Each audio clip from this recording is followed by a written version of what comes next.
Hello friends, welcome back to our channel. నేను మీ వాణి. అందరూ ఎలా ఉన్నారు? బాగున్నారా? నేనైతే బాగున్నాను. మీరందరూ కూడా బాగుండాలని మనస్ఫూర్తిగా అయితే కోరుకుంటున్నాను. ఈరోజు మన వీడియోలో రెసిపీ వచ్చేసి గోంగూర చట్నీ టేస్ట్గా ఏ విధంగా చేసుకోవాలో అయితే నేను చూపిస్తానండి. ఇదైతే వీడియో వచ్చిన వాళ్ళ గురించి అయితే కాదండి, రీసెంట్గా ఎవరైతే వంటలు చేస్తున్నారో వాళ్ళకైతే యూజ్ అవుతుందని అయితే చేస్తున్నాను. గోంగూరను అంతటిని కూడా చక్కగా ఈ విధంగా తెంపేసి వాటర్లో 2 సార్లు శుభ్రంగా కడిగేసి అయితే పక్కన పెట్టేసుకోవాలి. ఇప్పుడు ముందుగా స్టవ్ వెలిగించుకొని ఏదైనా ఒక బాండీ పెట్టుకొని దాంట్లో 1 స్పూన్ ఆయిల్ అయితే వేసుకోవాలండి. ఈ విధంగా ఆయిల్ మనకి కొద్దిగా అయితే వేడెక్కాలి. ఆయిల్ కొద్దిగా వేడెక్కిన తర్వాత దీంట్లోకి మనం స్పైసీ తిన్నామనుకోండి, దానికి సరిపడా పచ్చిమిర్చి అయితే వేసుకోవాలి. లేదు అంటే ఎండుమిర్చి కూడా వేసుకోవచ్చు దీంట్లోకి. నేనైతే ఇప్పుడు పచ్చిమిర్చిని అయితే యాడ్ చేశాను. ఇప్పుడు నేను తీసుకున్న క్వాంటిటీకి అయితే ఒక 10-15 పచ్చిమిర్చి అయితే పడతాయి. ఇవైతే వేసేసుకొని అయితే ఫ్రై అయితే చేసుకుంటున్నాను. మనం కారం తినేదాన్ని బట్టి అయితే మనం మిర్చి అనేది యాడ్ చేసుకోవాలి. ఇప్పుడు ఇవన్నీ కూడా చక్కగా అయితే ఫ్రై అయిపోయాయి కదండి. వీటన్నింటినీ కూడా మనం పక్కనకి ప్లేట్లోకి అయితే ఈ విధంగా తీసేసి పక్కన పెట్టేసుకుందాము. ఇప్పుడైతే ఇదే బాండిలోకి ఇందాక మనం శుభ్రంగా కడిగి పెట్టిన గోంగూరనైతే ఈ బాండిలోనికైతే వేసేసుకుందామండి. బాండిలోనికి వేసేసుకొని మంటనైతే కొద్దిగా సిమ్లో పెట్టేసుకుందాము. మనకి ఆకుకూర వేసుకున్నప్పుడైతే బాండీకి నిండుగా అనిపిస్తుంది. అది కొద్దిగా ఫ్రై అయిన కొద్ది మనకి అది క్వాంటిటీ అనేది అయితే తగ్గుతుందండి. ఇప్పుడు దీంట్లోకి మనము ఒక 1/4 టీ స్పూన్ పసుపు, అట్లాగే 1 స్పూన్ జీలకర్ర, 1/4 టీ స్పూన్ మెంతులు అయితే ఈ గోంగూర చట్నీలో అయితే కంపల్సరీ మెంతులు జీలకర్ర అయితే వేసుకోవాలి. ఇవి వేయగానే అయితే మనకు ఫ్లేవర్ చాలా అంటే చాలా కమ్మగా అయితే ఉంటుంది. ఇప్పుడు దీంట్లోకి అట్లాగే ఒక 7-8 వెల్లుల్లి రెబ్బల్ని అయితే ఈ విధంగా చేసుకొని దీంట్లోకి వేసేసుకోవాలండి. ఇప్పుడైతే దీన్ని అంతటిని కూడా మనం సిమ్లో పెట్టుకొని అయితే మొత్తం అంతా కూడా మగ్గించుకోవాలి. ఇందులో వాటర్ అయితే ఏమి యాడ్ చేసుకోకూడదు, ఆయిల్ కూడా ఏం అవసరం లేదండి. ఇందాకే మనం ఆయిల్ వేసుకున్నాం కదా. అట్లాగే గోంగూరలో కొన్ని గోంగూరలేమో ఎర్ర గోంగూర కొద్దిగా పుల్లగా ఉంటుంది, తెల్ల గోంగూర అయితే కొద్దిగా పులుపు అనేది తక్కువగా ఉంటుంది. కొన్ని ఎర్ర గోంగూరలు కూడా ఈ మధ్యన పులుపు అనేది సరిగా ఉండట్లేదు కాబట్టి మనకి పులుపు గురించి అయితే మనం కొద్దిగా అంటే 1-2 రెబ్బలు అయితే చింతపండునైతే కొద్దిగా అయితే దీంట్లో అయితే వేసేసుకుందాము.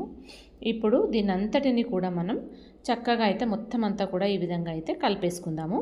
చూసారు కదా, అది వేడికి మొత్తం అంతా కూడా ఆకు మొత్తం అంతా కూడా చక్కగా అయితే మగ్గిపోవాలి. ఈ విధంగా ఒక్కసారి అయితే కలిపేసుకుందాం దీన్ని. గోంగూర చట్నీ అంటే నాకైతే చాలా అంటే చాలా ఇష్టము. వేడివేడి అన్నంలోకి గోంగూర చట్నీ నెయ్యి వేసుకొని తింటే చాలా అంటే చాలా రుచిగా ఉంటుంది. ఇప్పుడు దీంట్లోకే రుచికి సరిపడా సాల్ట్ అయితే వేసుకుందాం. ఇది మగ్గిన తర్వాత అయితే మనకు క్వాంటిటీ ఎంత ఉందో తెలుస్తుంది కాబట్టి ఆకు మగ్గిన తర్వాతనే సాల్ట్ వేసుకోవాలి. లేదంటే మనకు ముందే వేసుకున్నాం అనుకోండి, ఆకు హెవీగా కనిపిస్తుంది, సాల్ట్ ఎక్కువగా అయిపోతుంది. కాబట్టి మగ్గిన తర్వాత ఈ విధంగా సాల్ట్ వేసుకొని మూత పెట్టేసుకుంటే అందులో వాటర్ అనేది మొత్తం ఊరేసి ఈ మనకు ఆకంతా కూడా చక్కగా అయితే ఫ్రై అయిపోతుంది. చూసారు కదండి, ఆకు మొత్తం కూడా చక్కగా అయితే ఉడికిపోయింది. దీన్ని ఇంకొక 2-3 మినిట్స్ అయితే కొద్దిసేపు అయితే ఉంచుకుందామండి. ఉంచుకొని మనం స్టవ్ అయితే కట్టేసుకుందాము. దీన్ని కొద్దిసేపు అయితే చల్లారబెట్టుకుందాము. మనము రోట్లో కాదు మిక్సీలో వేస్తాం కదా. రోట్లో ఉంటే రోట్లో మనం రుబ్బామనుకోండి చాలా టేస్ట్ చాలా బాగుంటుంది. మనకు సిటీలలో రోళ్ళు అవైలబుల్లో ఉన్నాయి కాబట్టి తప్పకుండా ఇక మనం మిక్సీలోనే వేసేసుకుంటాము. ఈ విధంగా మిక్సీలో వేసుకొని మనం మిక్సీకి అయితే పట్టుకోవాలి. ఇప్పుడు దీంట్లోకి అయితే మనం పచ్చిమిర్చిని కూడా వేసేసుకొని మొత్తం అంతా కూడా మిక్సీ పట్టేద్దాము. దీన్ని మరీ మెత్తగా కాకుండా మరీ సన్నగా కాకుండా కొద్దిగా బరకగా అయితే మిక్సీ పట్టుకుంటే మనకు సరిపోతుందండి. చూసారు కదా, ఇప్పుడు దీని అంతటిని కూడా మనం ఇదే బాండిలోకి అయితే వేసేసుకొని పక్కన పెట్టేసుకుందాము. నాలాగా వేడివేడి అన్నంలోకి నెయ్యి గోంగూర చట్నీ వేసుకొని తినడం ఎవరికి ఇష్టమో నాకు ఒకసారి అయితే కామెంట్ బాక్స్లో కామెంట్ చేయండి. మీకు చెప్తుంటేనే అయితే నాకైతే నోట్లో నీళ్ళు అయితే ఊరుతున్నాయి. ఇప్పుడైతే మనం స్టవ్ ఆన్ చేసుకొని ఏదైనా చిన్న బౌల్ పెట్టేసుకొని మనము దీంట్లో అయితే ఇప్పుడు తాలింపు అయితే వేసుకుందాము. గోంగూర చట్నీకి ఆయిల్ అయితే కొద్దిగా ఎక్కువగానే పడుతుంది. నేను తీసుకున్న క్వాంటిటీకి అయితే 2 టేబుల్ స్పూన్ల ఆయిల్ అయితే పడుతుందండి. ఇప్పుడు ఆయిల్ని అయితే కొద్దిగా అయితే హీట్ ఎక్కనిద్దాము. ఆయిల్ కొద్దిగా వేడెక్కిన తర్వాత దీంట్లోకి పోపు దినుసులను అయితే వేసేసుకుందామండి. దీంట్లోనే శనగపప్పు, జీలకర్ర, ఆవాలు అన్నీ కూడా దీంట్లోనే యాడ్ చేసి పెట్టాను. వాటిని వేసేసుకుని అవి కొద్దిగా చిటపటలాడిన తర్వాత దాంట్లోకి ఎండుమిర్చిని కూడా వేసుకుందాము. పచ్చళ్ళల్లో ఎండుమిర్చి వేసుకుంటే ఎండుమిర్చి చక్కగా ఫ్రై అయిందనుకోండి, అన్నంలో నంజుకొని తింటే అయితే చాలా అంటే చాలా బాగుంటుంది. ఎండుమిర్చి కొద్దిగా ఫ్రై అయిన తర్వాత దాంట్లోకి అయితే మనం వెల్లుల్లిని అయితే వేసుకుందాం. ఇందాక మనం మిక్సీ పట్టేటప్పుడు దాంట్లో వేసుకున్నాము. తాలింపుకు కూడా ఒక 2-3 వెల్లుల్లి రెబ్బల్ని అయితే ఈ విధంగా వేసుకొని కొద్దిగా మనం ఫ్రై చేసుకొని మనం తాలింపునైతే బంద్ చేసుకుందామండి.